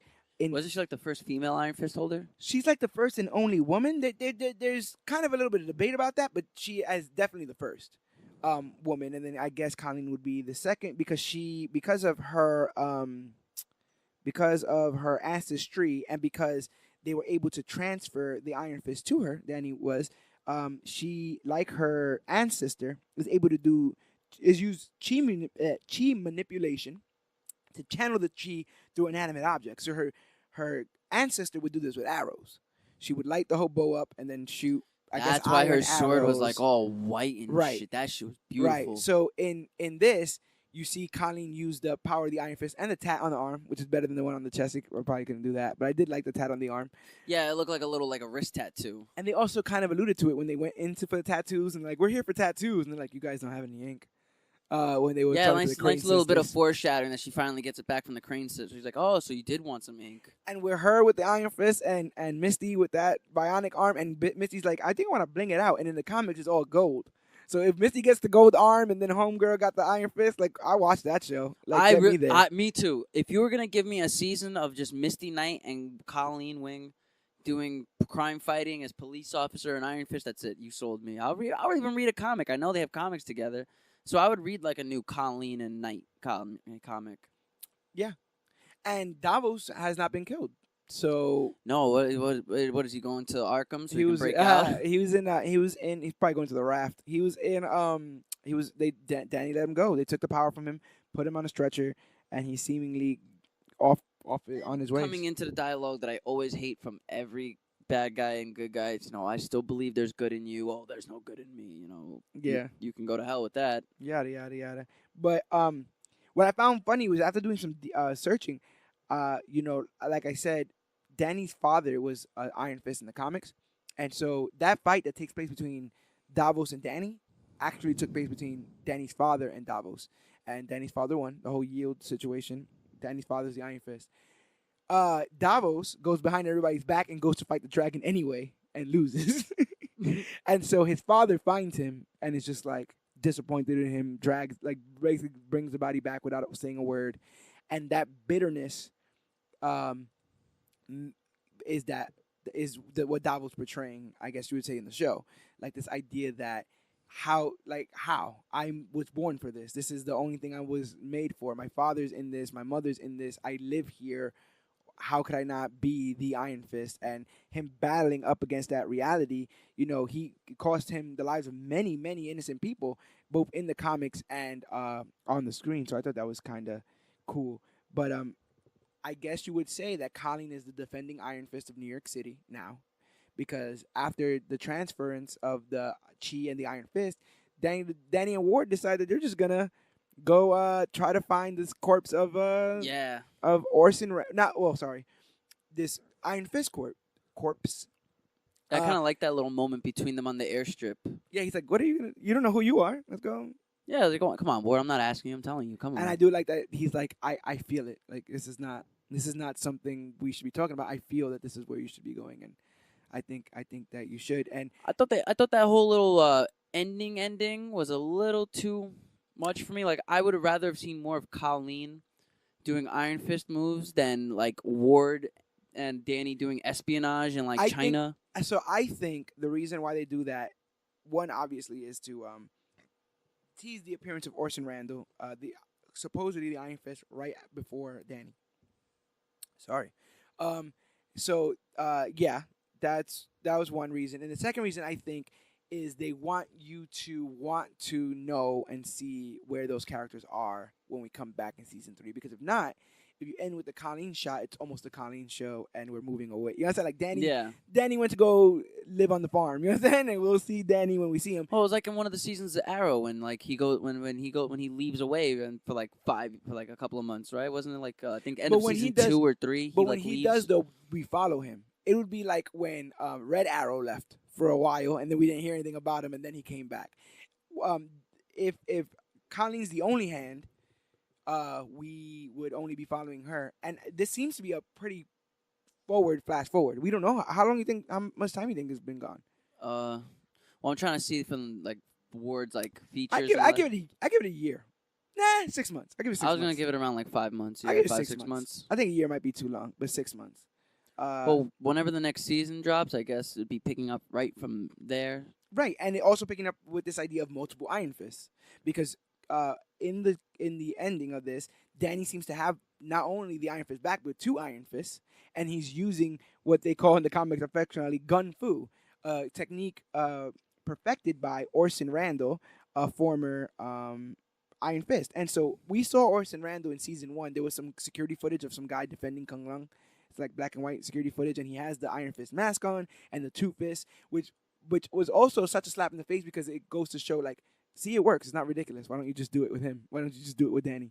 And even in the show, they're scared to have it on him. Davos wears it more than anyone else, and he wears like the ninja cover up my mouth. I thought that is stupid. Where if you're gonna go that route, just do it. Just put his head on. Just put it on his head. Right. Come on, you're already giving him like a turtleneck. But I thought the fights in this were all way better. Totally better. I love the fights with Colleen. I love Colleen's fight scenes. I like when they were doing the parlay between the 2 triads, and it's just Danny whooping members of both triads, and then seemingly when they're about to lose, Miss Yang has like a pocket knife or something like that, or some kind of knife she sticks through. Stabs the guy in the eye. Oh, she stabs Davos's like side homie. Side homie. I mean, yeah, that's when he first loses his eye. But you could also, in that scene when they're trying to have the little parlay and like like someone's like about to ruin it, and Danny's like now punching a hole in everybody, you can see him like losing control. Yeah. Where he's like, no, tell me where they are. Tell me, and hits him, and tell me again. Tell me where they are. Yeah. He's like, oh, he's dead now. Now I can't. Yeah, I got nothing out of him. And that's why Batman doesn't hit them to hurt them. And that's why you can't hit him in the head, because you can't start off in the head, because then the victim gets all fuzzy. You break a guy's collarbone, he's gonna go into shock, and now he can't even tell you information, even if he had information to give you, because now he's screaming in pain. Yeah, Danny seemed to be in control a lot more with these fights. I felt like before he was fighting in a way of like avoiding fights, like moving out of punches, but this guy's just throwing punches now, kicks. He does not care, and Colleen is killing it. Jessica Henwick, I believe is the actor. Jessica Hendrick or something like that. Jessica Henwick, yeah, she is killing. She's killing the choreography to me. I don't like her sad, but plucky, amazing. Hey, angry, amazing. Don't call her plucky. First of all, we don't know what it means. Awesome callback. Yeah, I hope we see. Everyone's still alive, so I hope we see more Mary, like you said, maybe in the Punisher. I want to see Ward fighting. I want to see scenes. I want to see scenes in season 3 where there's flashbacks of Danny training Ward. Ward can become a full 3-dimensional character. I really think he can. I feel like he was less than 1-dimensional in season 1. He's more than 2-dimensional in season 2. But I think this trinity of seasons might be what it takes to make that character. It got me to where I want to see him in other stuff, not just Iron Fist. I want to see who this actor is. Did you not gasp when Davos pushed Joy off the? I thought she was dead. Like, she probably should have been dead. She had blood coming out the back of her head in that next episode. Nah, me and my roommate were doing Google searches. Apparently, you can fall from like quite some height without dying. But it's not even about falling from quite, because even they made allude to that in Dark Knight. It was like, a fall from this isn't gonna kill me. I'm not counting on it. It's the fact that they made it look like she split her head open. Cracked her head open. If you didn't put the blood behind her head, then I'd be like, okay, she probably has 2 broken legs, a couple of broken shoulders. She's pretty bad. What is that like?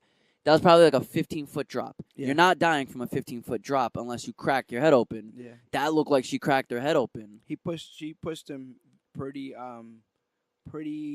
he went carelessly. I guess he didn't want to like punch her. Like you could see like he punched her, but he didn't really he just wanted to get rid of her. Like he like nudged her shoulder. Yeah, and like she get fell out off. of here. Get out of here. What are you doing? I'm flicking a fly off me basically. Yeah, so definitely with that.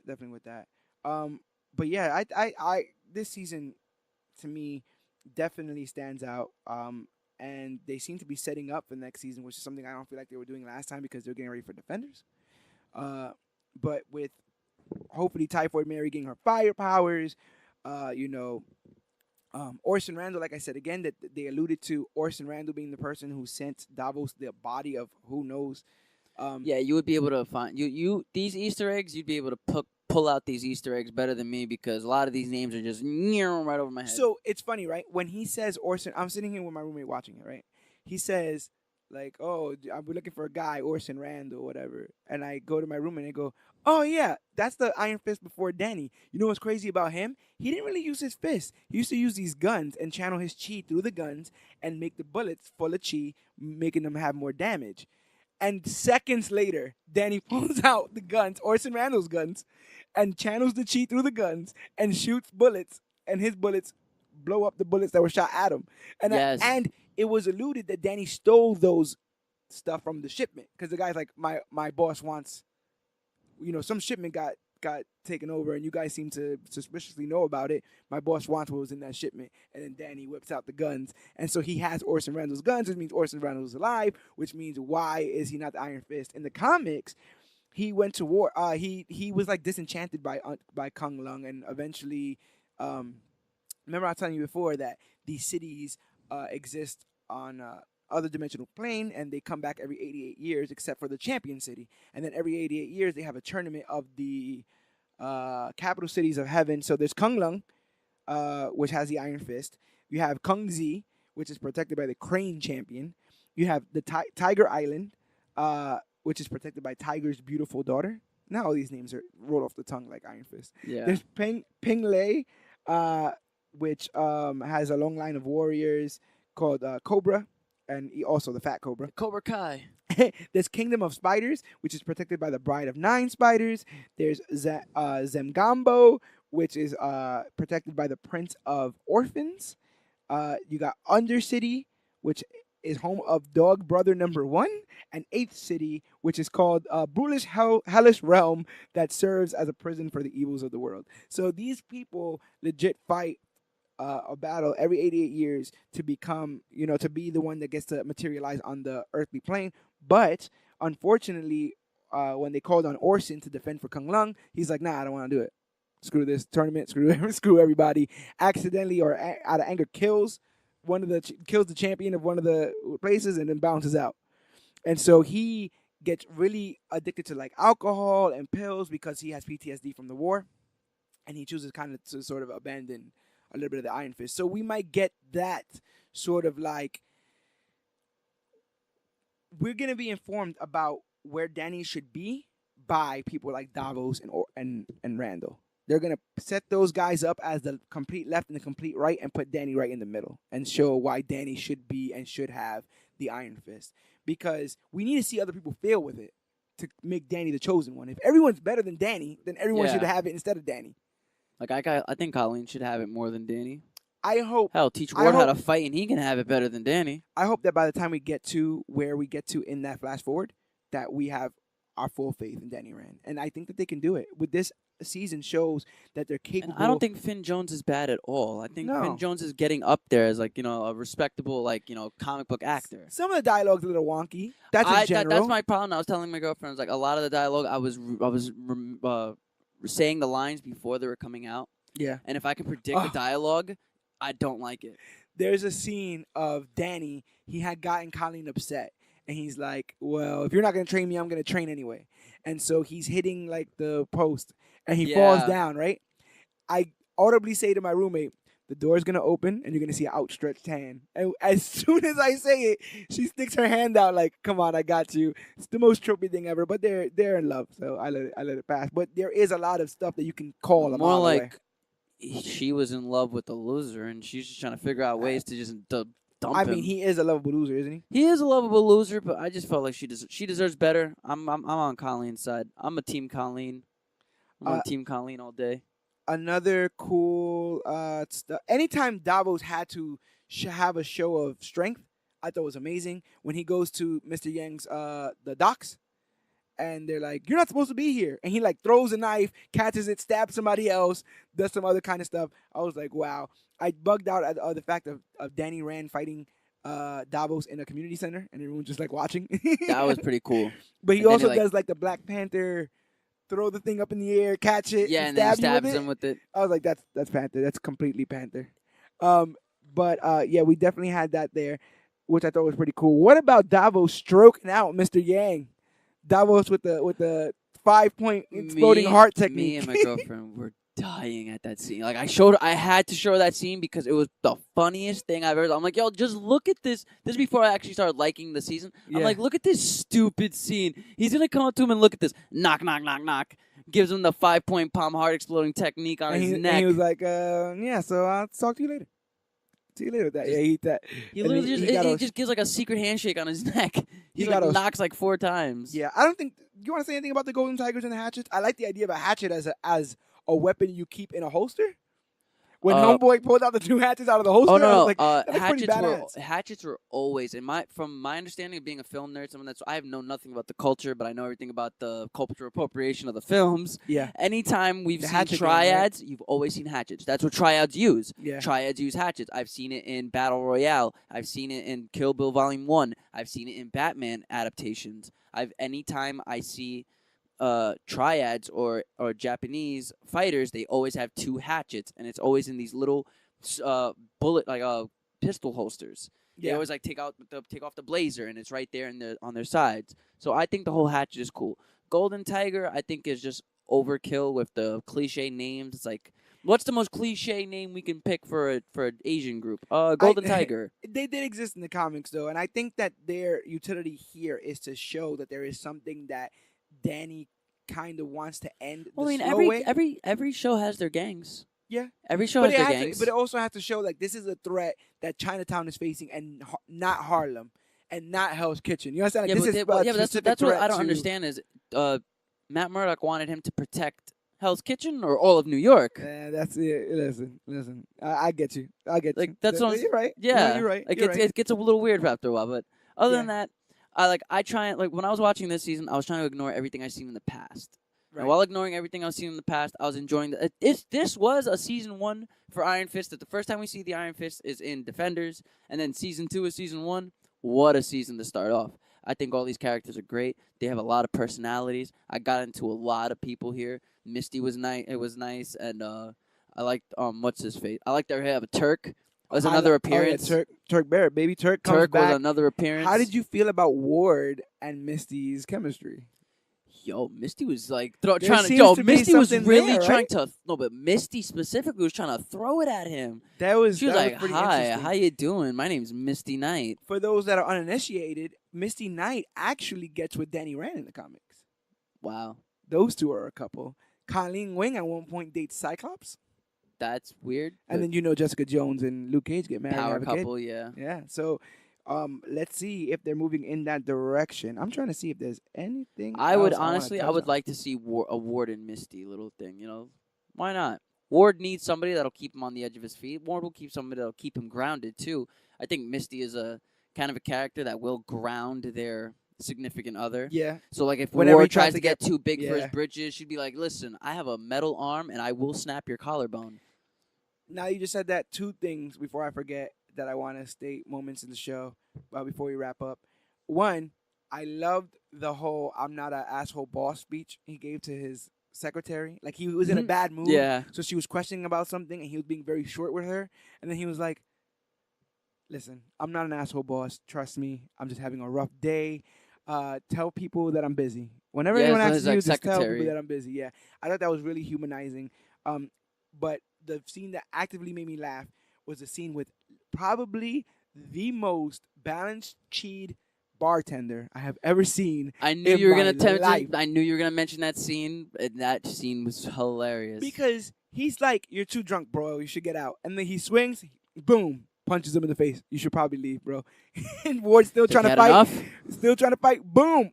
Solid punches to the face, but still no anger behind it. Just like, you're the drunk and you gotta go. Yeah, and it was like this wasn't like a kung fu scene. This was this looked like a realistic. Haymakers. Let me just move out the way of this guy real quick and knock him one time. Like, I'm gonna keep punching you to try and wake you up, to let you know I'm going to keep punching you if you don't get out my bar. Yeah, you're not gonna. This thing that you're doing is not gonna go unnoticed.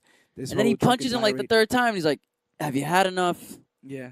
And I'm just laughing. I'm like, "Damn, Ward." And in my head, I'm like, he wants to get his ass kicked. Yeah. He's doing this on.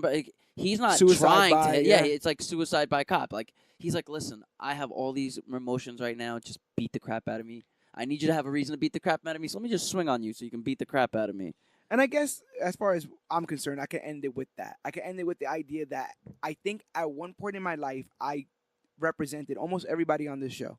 At one point I in my found life, myself relating to Ward the most, at one point honestly. in my life, I wanted to be self-destructive. At one point in my life, I wanted to have those who harmed me feel harmed. You know, like you want to get revenge or you want to Well, have you fight you have back. a sister, right? You have a Yes, I sister? do. You have older sister? Yes. Have you ever had like a bad fight with your older sister where you guys haven't talked for days? It can get there, yeah. It's some of the. It's probably probably some of the most darkest moments in my life were fighting with my sister and us not talking for not days, not weeks or months, just a mere hours. Me and my sister has had fights where we wouldn't go 3 hours no talking, wouldn't have no conversation, and you feel that absence, Yeah. especially a sibling. A sibling is somebody that you should always be able to go to, always should be able to talk to and have a conversation with and have fun with. So I feel Ward. Yeah. Losing a sister without losing a sister, that's some tragic stuff. As you know, I served in the army, so I completely got the Mary Walker stuff. I'm like, girl, I would not have lasted a minute. And you sat there and you got through. Do whatever you have to. Come up with other names. Come up with, like, man, talk about just strong and No, when I found out about her, when I saw her backstory, I was like, damn, you know, wow, that's crazy. and someone who's so beautiful. You see the artwork that she creates. You know, she literally is the definition of duality. Triality. Triality. We're about to get with the third thing there. I've been Davos saying like, no, things are owed to me. Like I That sense deserve of entitlement. things. Yeah, I've been them all in this. I've been Colleen of like, I hear the call of action, but I don't want to answer it because bad things happen sometimes, and I don't like that I'm not able to control them. At one point, Misty says to her, "I'm sorry that you have to learn this lesson, but you can't save everybody."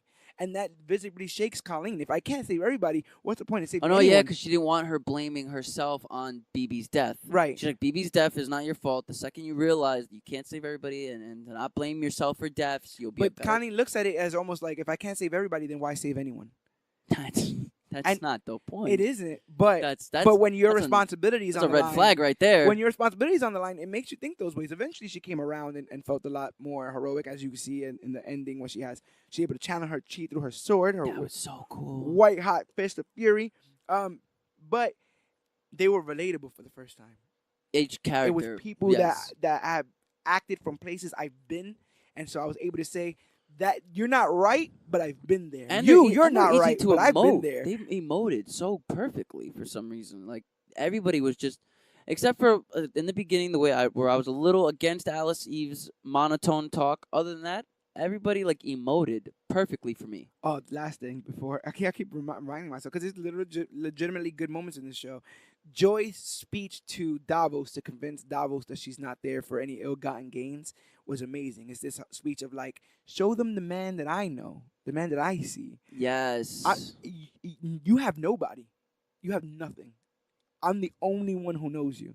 And you can see that actively those wheels turning in Davos' head of like, yes, we have become some sort of pairing, haven't we? Like, you helped me get she this iron. still screws him And over. she screws over everybody. That's just joy. Joy. But really, really, really. Someone really so good. chaotic with a name so ironic. Yeah, right. Yeah, but I mean, that's all I got. I don't really have like much to go deep into it. Directions for season 3. Give me your craziest outlandish prediction, I guess. Okay, so we're gonna have the little the Danny and Ward thing where they're still searching and finding clues of the past and what Danny wants to look for. We can cut to New York where Misty and Colleen are working together, but not like on the payroll, more as like Batman Jim Gordon. Okay. Where Misty's like giving her like text messages, hey, listen, 4th and 5th, I heard over the radio that That'd be it's gonna pretty be cool. this. Yeah. That'd be Hey, pretty cool. thanks, I like got that. this. Like I want to see more.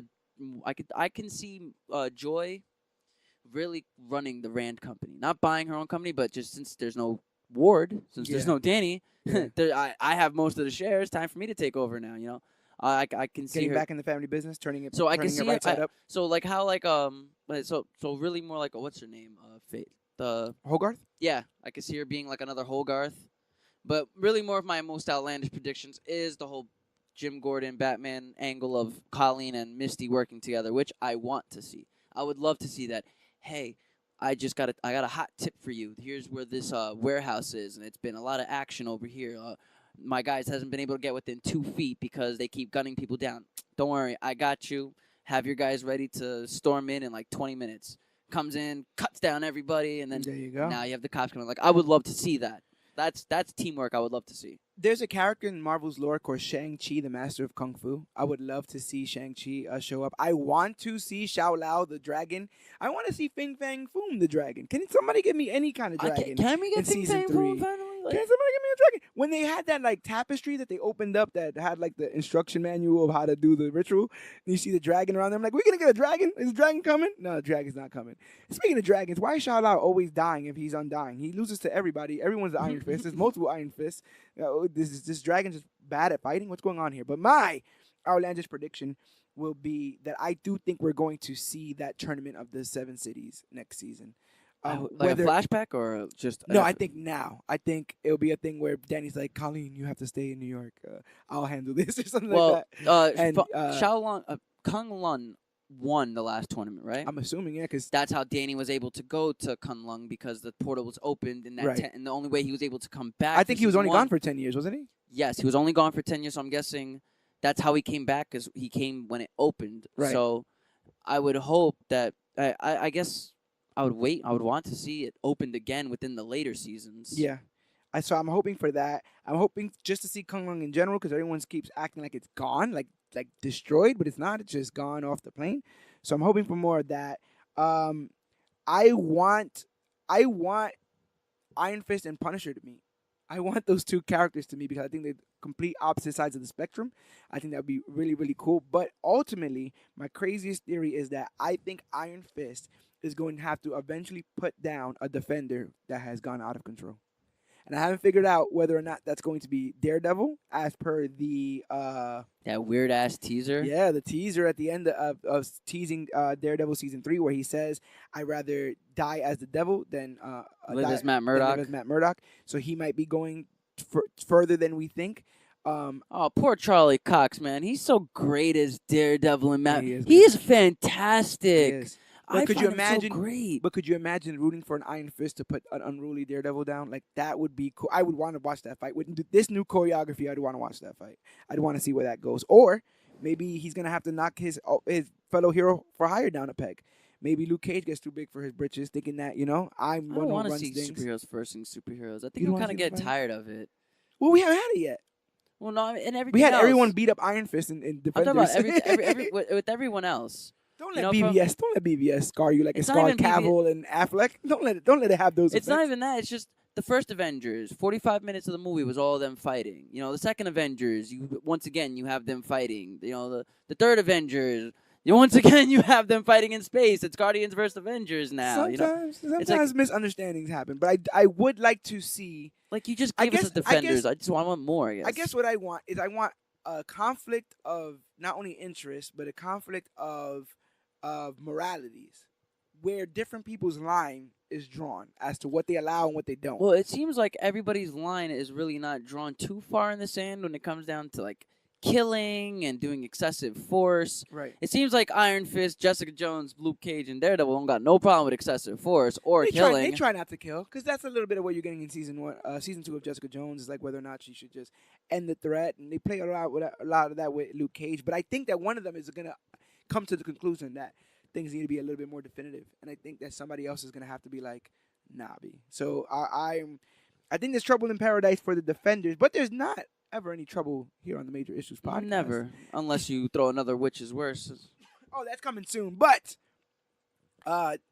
yeah, just like stuff like this. We've done Luke Cage season 2. We've done Jessica Jones season 2 right here on the Major Issues podcast. If you want to find those episodes, all you have to do is look up the Major Issues podcast on Google, literally those 3 words, and we pop right up. If you have an iPhone, you can use your podcast app already pre-installed in your phone. Type in Major Issues into that search bar, and boom, we pop right up. We are on Spotify, Stitcher, Podbean, Podcast Addict, Google Play, YouTube. We are basically anywhere you could find us. We're not hard to find, guys. So if you say I can't find your podcast, bull crap. We're not that hard to find. Every single Wednesday we've come out with episodes. We are on a hot streak. We haven't missed a single week yet. Knock on every bit of wood there is. But that's where you guys can find us, and you guys can comment on episodes right there on the Podbean app. If not, you can reach us and everything that we do here at Comic Book Clique at facebook.com/Comic Book Clique, Instagram at Comic Book Clique, or use the hashtag Comic Book Clique to talk about the newest, hottest, latest, and greatest things to come to comic book and comic book media. There, if you look at the show notes, you can see how to email us. You can see how to chat with us on Twitter. We have a Twitter account at Major Issues CBC and on the Twitter machine. And we got a brand new Spider Cop t-shirt out. Brand new Spider Cop t-shirt out and about, created by myself, half man, half spider, all cop. Go ahead and cop that if you want to show your allegiance to the boys in red and blue. This has been great though. I actually feel good about this season. I feel good about the future. I feel good about talking about it with friends. Yeah, thank God, because the MCU has been on its hot streak. It would be terrible if the Netflix MCU is not on its such hot streak. But both looks like Marvel is just quality everything. Control, everything that happens with Marvel is gold. Quality control. You got to keep your hand on the button. I love that we were able to have this kind of conversation. I think this would have went a lot different if we were covering season 1. Yeah, if we were covering season 1, I think we would just be saying like, why has it got to be more Meacham than Rand? Why do I care about this? I don't think we see many boardroom scenes in this season, which shows that you can indeed improve. And listen to your fans when they say we don't want to see the immortal Meachams. And we want to listen to you guys, our fans. So go ahead and like, share, and subscribe this podcast. And if you got a chance, rate and review us on iTunes, because it's the quickest way for us to improve as podcasters and know what you guys like, what we should be doing, what we shouldn't. We got some big things coming up. Yes, we need your approval, please, people. Please, we need your approval. We got some big things coming down the pike. I think we all got so much going on in our general personal lives. It is a pleasure to dive into the world of mysticism at some point. You guys need your escape. That's the problem. There's so many definitely bad things that go out in the world. I need this escape. I need to be able to just talk about nonsense for an hour and a half. Definitely come. You're a member of the clique. With everyone listening to this is members of the clique. Come on, sit on the couch. Let me know what's going on. We'll always be here to talk about the latest and greatest things to come to comic books and comic book media. But my name is George Serrano, a.k.a. The Don. And I am the master of Kung Lun, Dan the Comic Man. And this has been our Iron Fist Season 2 full spoiler review. And remember, whether you do some gnarly tattoos in some kind of weird Chinatown tattoo shop, whether someone blatantly steals your chi right out from under you, whether you are a good shot with some dual pistols, or whether or not you are an opioid? Is that are we doing opioids? That? An opioid addict. Whether you're a Meacham, a Wing, a Rand, or a Davos, or a Knight, or I like Misty. I love Misty. Keep the water running. Keep the lights flashing. Remember that we are the clique, and yes, you are worthy.